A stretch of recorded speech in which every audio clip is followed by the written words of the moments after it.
I was about to say Moses was in the wilderness and they'd been eating the manna from heaven, and they'd go out and collect it every day, just enough for that day. And on the Sabbath day, they would collect a double portion. Now the Sabbath day is when the sacred secretion is released, and it's the seventh day. It's symbolic of the chakras and perfection.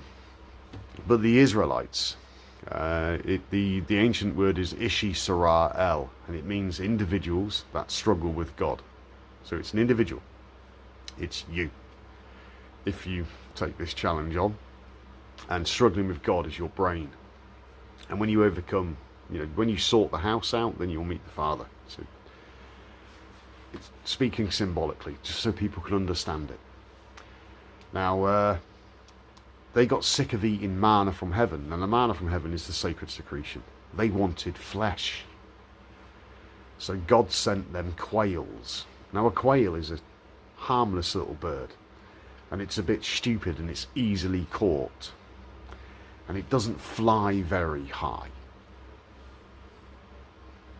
Think about the spiritual implications of that. So God gave them a quail, and they could eat the quails. He tolerated the consumption of dead flesh. But the quail is easily caught, and it doesn't fly very high. Do you understand what it's saying to you? A bird that is easily caught. Now this is mentioned elsewhere in the Bible about being caught in the fowler's trap. The quail, I'm not against quail, I'm not anti-quail, but it's a stupid bird. It doesn't fly very well. It's tame. It's a bit stupid. You could almost say that it lacks any real self-awareness. It's low in consciousness. That's the story. So it gave people, God gave people the flesh, so we would understand the implication. It's a story.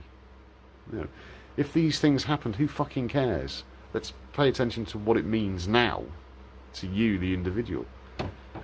So if you're an eater of dead flesh, your consciousness is going to be low, and you're going to be easily caught by the fowler's trap. You're not going to be able to fly very high. In other words, you're not going to be able to expand your consciousness. Simple allegory. But people just, they can't see it. They just can't see it. Okay, so that's something else to chew the cud on, like a clean animal. And like I've alluded to as well, it's a difficult path because you're on your own, but you're not.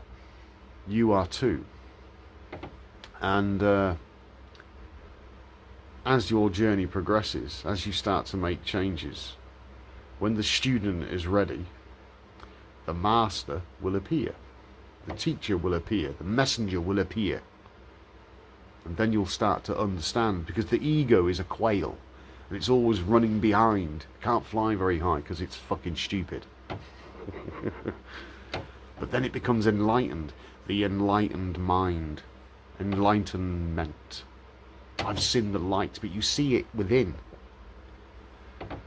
You'll see a flash of white light.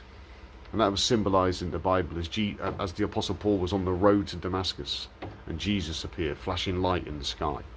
And he said to him, "Saul, Saul, why do you persecute me?" Okay, and then Paul was made blind, he couldn't see. That is the only time in the Bible where Jesus made somebody blind.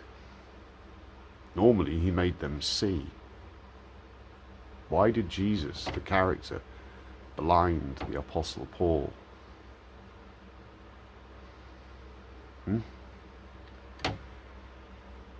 Took away his sight. Removed his logic and reason. Get it?